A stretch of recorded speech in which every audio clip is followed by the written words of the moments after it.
It's Beverages with Brad. This guy just lifts weights all day getting ready for Beverages with Brad. Welcome to Beverages with Brad. We are here with personal trainer, wrestling coach. Personal trainer? Aren't you a personal trainer? You personally train people. Okay, yeah, I guess you could say about Wrestling coach. Let me continue praising you so you can feel good about yourself. Fitness expert, bodybuilder, chiropractor, Dr. Mike Georges. Did I miss anything? No, I think you hit it. You hit them all. Deep sea ice fisherman. Coffee connoisseur. Coffee connoisseur. I've actually never been deep sea ice fishing. I think the best thing I've done is like throw a hook off the side of a bridge and like I think I caught something about like the size of my thumb. So that's close. Yeah. I don't like fishing. Definitely not edible either. It's boring. It takes a really long time, and at the best case scenario, you get a fish, which I don't enjoy. If I could get like a cheeseburger, I think I might like fishing. If you could go fishing for cheeseburgers. So you're a wrestling coach, so I have to ask. So I don't coach right now so I used to coach when I was an undergrad. That's how I was like paying, like that's how I would get money on the side. Okay, I was on the Division I track team at Manhattan College. I threw javelin for a year. You one of the guys that threw javelin. Yeah, well the thing is I walked onto the team. So I trained all summer, like was powerlifting, doing like explosive type training so I can get onto the team. And I walked on. I was god awful. At what? Running and stuff? What do you mean god awful at what? I was god awful at throwing the javelin. But here's the thing. Javelin. How did I was talking about this the other day. The only reason I walked onto how many Olympic sports suck. Like there's so many terrible sports. Cool and sport. The other day we were literally, a friend of mine and I were talking about how does anybody even decide they want to like be a javelin thrower or like a shot put guy? I wasn't heavy enough like I'm gonna to throw the shot put. something. I wasn't begging. Dude, some of these guys on the team were literally like 6'3", 6'5", 260 pounds, like walking around that didn't even have to cut weight. And those are the guys that are throwing the shot put. And those are also the same guys throwing that hammer, the one with the, it has like the ball on the string and you hold it. Yeah.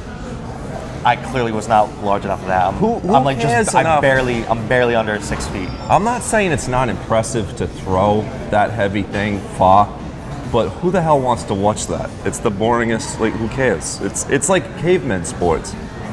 I mean, I'm not tuning in to watch it either. That's the thing. Yeah, but I don't think anybody's watching it, but it still exists. It's still in the Olympics. Yeah. At Manhattan College, didn't have like a decent gym at the time. Like they didn't build the student center yet. They built it the next year after I got off the team. But they had the best weight room, so I was like, you know what? I'm just gonna walk onto the track team, and hopefully I can walk on and throw javelin, be like below average, and you know. And how did you do with the javelin? I competed a few times. I never placed in any tournament. Was that fun for you? You walk in, you're like, today's my big day. Today I'm gonna throw this fucking spear. It's literally an oversized toothpick. That's exactly what it is. You think it weighs more? That thing is made out of complete fiberglass, dude. These things cost like that one javelin. I swear they run up heavy. Man, they run up like $2,000. Some of them. The javelin. Imagine. Who's paying for that? The school. You totally didn't let me finish my story my question because it was much more interesting than that. I wanted to ask you, growing up, who were, let's say, your top 2 favorite wrestlers, and I mean fake wrestling. Oh, I'm sorry, wrestling entertainment. Is that that's a good correct term? That is a great one. All right. Who were your favorites? Shawn Michaels. You don't strike me as a Shawn Michaels guy, but what do I know? You know, Shawn Michaels and Eddie Guerrero, man, was Chris Benoit before he. You're reminding me of how young you are, because these guys, like, Shawn Michaels. I was going to say Chris Benoit before he slaughtered his entire family, but... Is that real? He killed his family? I don't know him. I'm very old. When I watched Shawn Michaels, he was on the Rockers. Do you know who that is? It was him and Triple H. They were the... No. The Rockers were Shawn Michaels and Marty Jannetty. I'm going to show a little graphic. That's how old I am. I'm 100 years old. I watched, Hulk Hogan. That's why I liked when I was a kid. Brad says he's 100 years old. Every single time I'm with him, I look at him and I said, Brad, you're not 40. I'm not. He goes, Mike, shows me his ID. I'm 40. I'm 40 years old. And honestly, kudos to him, because he rolls around with the young guys, and he's pretty good. That's what keeps me young. You cranking my neck. My neck still hurts from yesterday. This guy, I swear, was trying to rip my head off my shoulders, and I feel it. I feel like my head is detaching. I think when I leave here today, my head's just gonna fall off and roll down the parking lot. I know a chiropractor that might be able to help you out. That does the it for first me. episode I've ever done where both me and my guest are hungover. That's first. So as a You can blame the St. Mary's Feast for that one. Thanks, St. Mary's Feast Festival in Cranston. I have no excuse. I'm just a full-blown alcoholic. As a chiropractor, Yes. aren't you nervous that you're gonna accidentally break someone's neck? Like I grew up watching 80s and 90s action movies, Yeah. where every time the hero had to kill the villain, he would just go, bad, he'd snap their neck, and that's literally what you do to people every day. I know. And You I get did paid it to for me it. once. I was like, oh, I guess I'm about to die. Imagine, I get paid for that. Yeah, It's amazing. You don't get nervous that you're gonna accidentally break their neck? I don't. So here's the thing: those 80s and 90s movies that you guys watch, where They're they very do realistic. twist the neck really quick, and it's like the guy falls and drops and They're dead. It's not true. That physically, Just ruined a lot of people's days. I know. Well, I know.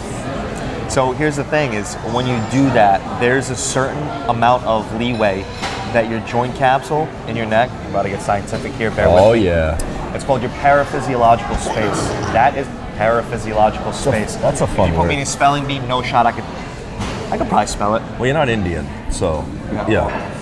I'm Middle Eastern. We're pretty good at spelling bees. Anyways, so you have this paraphysiological space. Alex's food's up. I don't know if you heard that. That Where's was Alex? loud. that was like a Come on, megaphone. Alex. Go ahead. You got the poor guy yelling for you. Paraphysiological space is the leeway that your joint capsule has in terms of like the excess movement that it can do. So if I turn this way, right, that's the most that my muscle can turn my neck. Then if I push, that's now my joint's locked out. After that, when the joint's locked out, it still has a little bit of motion that it can still do, and that's the part where you get the crack. Ah, okay. And that helps loosen it up or whatever. Restores joint mobility. You have nerves that innervate between those joint capsules, so you pretty much like you better the impulse going to the joint capsule. Like so, you have like what's called nociceptors, and those are pain generators. So if you do have a painful, sticky joint capsule, you know, because the fluid sometimes, I don't want to say it without. Every single time I explain this stuff, I want to make sure that my terminology is like good because. Well, this is a very professional show. You know what I mean? This is like Dr. Oz, basically. Yeah. Wait, what's the show with the doctors? Is that it? Where they get. Dr. Oz is just one guy. I don't know what the one with Doc. I don't know. Doogie Howser. Basically, the point he's trying to make is Van Damme was actually helping those guys in those movies. He was helping relieve Every single one of those guys tension. got up and never had neck pain for the rest Yeah, of they their were life. like, wow, yeah. I can't move my neck. I feel like Batman today after wrestling yesterday and Mike trying to rip my head off. I feel like I have to turn like this today. So your upper trap and sternocleidomastoid muscle and scalenes are probably all. That's exactly jacked how up right I was now. going to put it. Yeah, so we're talking about action films and stuff like that. Who do you prefer as an action hero, Stallone or Schwarzenegger? Oh man, I'm gonna go with Schwarzenegger only because one of my favorite movies between the two of them. If I had to put like Rambo 1 and Predator 1 together, Predator all day, all day. Dude, Now, when you say Rambo realize, 1, do you mean First Blood or? like the first Rambo that came Yeah, that's out. First and if I Blood, compared it to Predator, where Arnold Schwarzenegger is just dropped in the jungle, is covered in baby oil from the opening scene. Well, if you're gonna fight space aliens, your best method is to cover yourself in baby oil. Covered. So, plus, you might want to throw this in there as a cameo. One of the best scenes ever is when I don't know what his name is, but he was in the Creed movie. The dude with the he's yoked up. Are you talking about Apollo Creed? That Carl Weathers? Are you Yes. talking about him? Carl he wasn't. Weathers. He wasn't in the Creed movie. He, He's in Rocky. Rocky, that's what I meant. Yeah. Cut that out. You're talking about Carl Weathers. Yes. Yes. Okay. So yeah. Carl Weathers and Arnold Schwarzenegger, when he first sees him, when they're talking about the mission, and he's they like, give each other Dylan, high five. and they just Dylan, you son of a high bitch. five. The camera zooms into just their forearms and their biceps, soaked in baby oil. One of the best scenes of all time. All time. And believe it or not, he likes women also. This guy's full of surprises. Yep. That is an epic scene. That was the big thing back then. Like, you want, as a little kid, you're like, wow, to be a hero, you have to be huge, you have to do steroids. Oh my dude, half these actors that did action films were always on steroids. Have you seen Pumping Iron? Did you watch that? You must love that. That's right up your alley. I put my brother onto Pumping Iron, dude. I think he's watched it more times than I have now. Yeah, that explains why you guys are both 700 pounds of muscle. Yeah, okay, how about Seagal versus Van Damme? Do you have an opinion there? Steven Seagal sucks. That's an easy answer for you. Easy answer. Top 3 favorite movie villains of all time. Dr. Evil. 1000%. That's great. Dr. Evil for sure. I mean, come on, the Austin Powers movies are classics. Do you want me to ruin it for you a little bit? I'm going to ruin Dr. Evil for you just a little bit. Sure, go ahead. You can try. So, Many have tried, many have failed. Do you know Dana Carvey? Do you know who that is? No, you ever who's that? seen Wayne's World? Yeah. Okay, so Garth, Dana Carvey is the guy from SNL who played Garth, the blonde guy. Okay. Dana Carvey was a famous comedian. He's been a ton of stuff. He was on SNL for a while. Him and Mike Myers did a lot of stuff together. Dana Carvey imitated the dude who runs SNL. I don't know why I can't think of his name right now, but anyways, and that's the voice, okay? So Mike Myers basically stole that character voice from Dana Carvey to create Dr. Evil. So I think it's kind of fucked up. I think he should have just had Dana Carvey play that character. It'd be like if you always were doing this voice making fun of Gary, and I was like, oh, I like that voice, and then I stole it from you and made this like $1 billion movie enterprise off it. It's kind of shitty. I just wanted to ruin it for you. Lorne Michaels. Lorne Michaels is the SNL guy. He's imitating, he talks just like Dr. Evil, if you look it up. Well, just wanted to ruin that for you. All right, that's one. Dr. Evil, 2 more. It did not ruin the character for me. All right. Not one bit. Did my best. All right, so Dr. Evil, we have... All right, villain. Mike Myers is going to be so pissed when he sees this episode. Nice. Bane? Oh my God. Dr. Evil, Bane. Is it in this and the it's order? like, dude, I want to go Joker, but like if we're gonna go top 3, okay, first of all, the Joker, played by Heath Ledger, and then there's a top 3. You understand what I'm saying? He's like the best. Yeah. He's like, come on. Yeah. He's the top of my list. So it's like Heath Ledger's Joker, Dr. Evil, Bane. And then we have one more because, like I said, Heath Ledger's not even on the list. So good. He's so good. Above the list. Then there's the top 3. Okay. So now the third one. What's his name?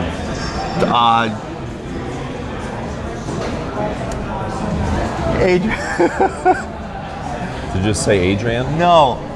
Adrian from Rocky is one of your favorite villains? No, I can't think of it. I was literally watching it last. What's wrong with you? This beverages are bad. You don't even have a beverage. Brad. I know. I drank it too fast. And the moisture of the coffee is creating like a puddle. All right, come on, one more villain. Dude, I know. Why can I not? All right, the dude from Marvel's. Thanos? Yes, thank you. Jesus, what is wrong? There's a lot of villains in Marvel movies. I didn't know who you meant. Thanos. So, okay, so you got Joker way up here, then you got Dr. Evil, then you got Bane, and then you got Thanos. Yes. Boom. You do personal training, and sometimes, believe it or not, sometimes for like guys and like fat people, it's not all like hot chicks in sports bras. I saw a video of you in a boxing ring training like 5 girls in sports bras, and I'm like, this guy has, what a gig this guy has.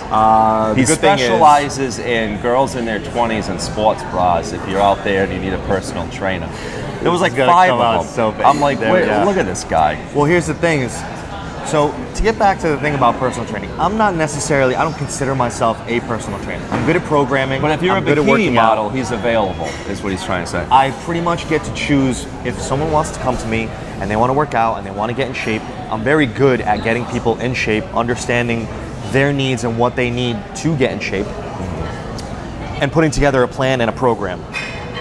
Now, do I do it for everybody? No, because I don't want to. You have to be attractive. I'm a chiropractor. I get to pick and choose my clientele. If it's an athlete, I prefer. If it's a friend, sure. If it's he trades me. If it's 4 women in a sports bra that want to come in for a workout, absolutely. What do you want me to say? What a nice guy you are. You're so generous. They call me. I'm a community man. It's for the people.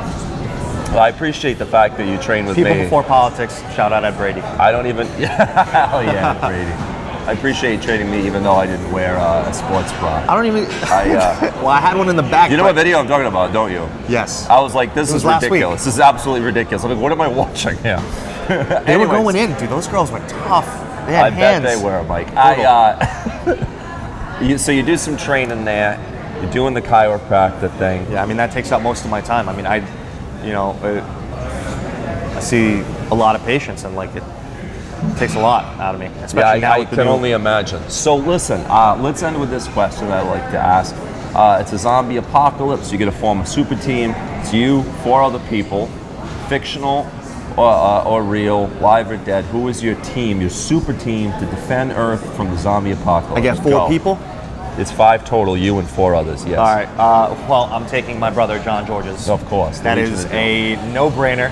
There's no one I'd rather go into combat with. He has the than him. strongest grips I've ever felt. Man, brother. yeah, that is.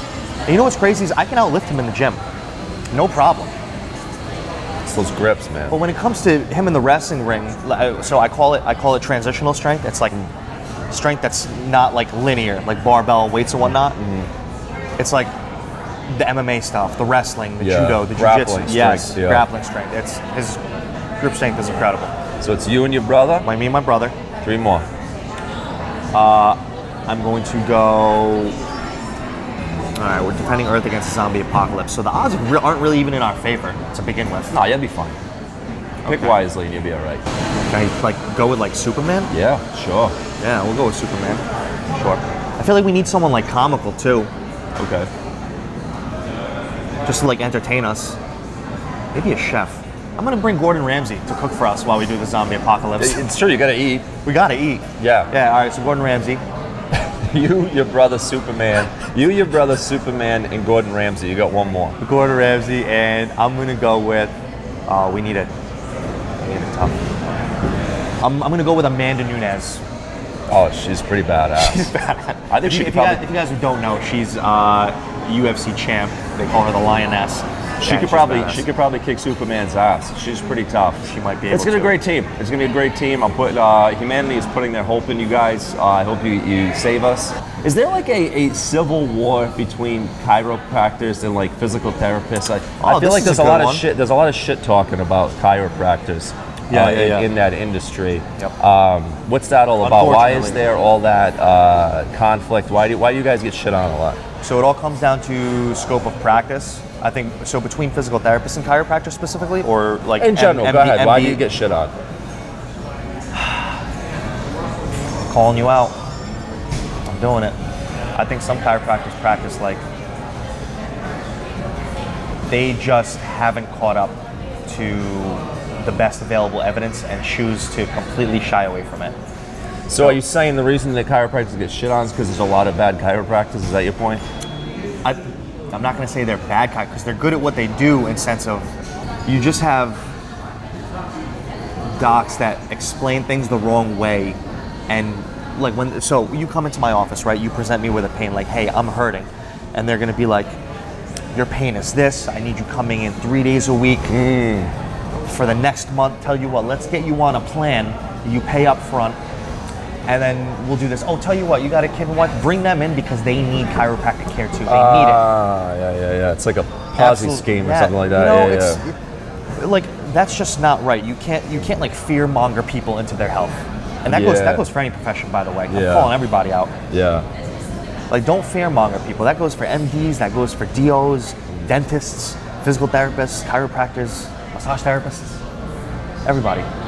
Like, I get you. can't Because when I was fear-monger. younger, I remember I had gone to a chiropractor. I forgot what it was for.